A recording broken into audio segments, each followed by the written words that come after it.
नांदेडमध्ये गोदावरी नदीनं धोक्याची पातळी ओलांडली। यामुळे नवघाट परिसरात पाणीच पाणी झालेलं आहे। अनेकांच्या घरात पाणी शिरलंय। सध्या विष्णुपुरी प्रकल्पातून 2,98,000 क्युसेकनं गोदावरी नदीपात्रात विसर्ग सुरू आहे। अधिक या सगळ्या संदर्भात जाणून घेऊया आपले प्रतिनिधी ज्ञानेश्वर मुंडे यांच्याकडून।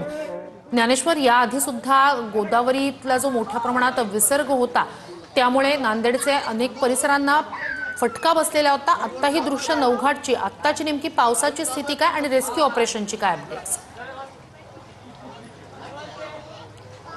निश्चितच श्रुती, आपण जर बघितलं तर गेल्या 2 दिवसापासून जे आहे ते गोदावरी नदीची धोक्याची पातळी ओलांडून वाहताना आपल्याला पाहायला मिळते। आता मी नांदेडच्या नवघाट परिसरात आहे। आपण बघतोय समोर जे आहे ते गोदावरी नदीचं पात्र आपल्याला पाहायला मिळतं। मात्र गोदावरी नदीने जे आहे ते धोक्याची पातळी ओलांडल्याने नांदेड शहरातील अनेक भागात जे आहे ते पाणी शिरलं चित्र आपल्याला पाहायला मिळतं। आणि कालपासून जे आहे ते महानगरपालिकेच्या अग्निशमन दलाच्या जवानाच्या वतीनं जवळपास 50 ते 60 लोकांना जे आहे ते सुरक्षित ठिकाणी हलवण्यात आलंय। रात्री 12 ते 1 वाजेपर्यंत हे सगळं मदत कार्य सुरू होतं। अशा पद्धतीने जे आहे ते स्थानिक नागरिक सुद्धा या तराफ्याच्या माध्यमातून काही नागरिकांना हलवताना आपल्याला पाहायला मिळतात। आणि हा संपूर्ण जे वसरणे आणि नवघाटला जोडणारा पूर आहे तो पाण्याखाली गेलाय आणि सगळीकडे पाणी गेले, त्यामुळे अनेक संसारोपयोगी साहित्याचं सुद्धा नासधूस झाल्याचं चित्र पाहायला मिळतं। खरं तर काल नांदेड जिल्ह्यात जे ते ऑरेंज अलर्ट होता, त्या अनुषंगाने मोठा पाऊस सुद्धा पडला। शहरी भागात आपण हे चित्र पाहतोय, मात्र ग्रामीण भागात सुद्धा लाखो हेक्टरवर शेती पिकाचं नुकसान झालंय। नक्कीच अपडेट्स घेत राहणार आहोतच। तुर्तास धन्यवाद।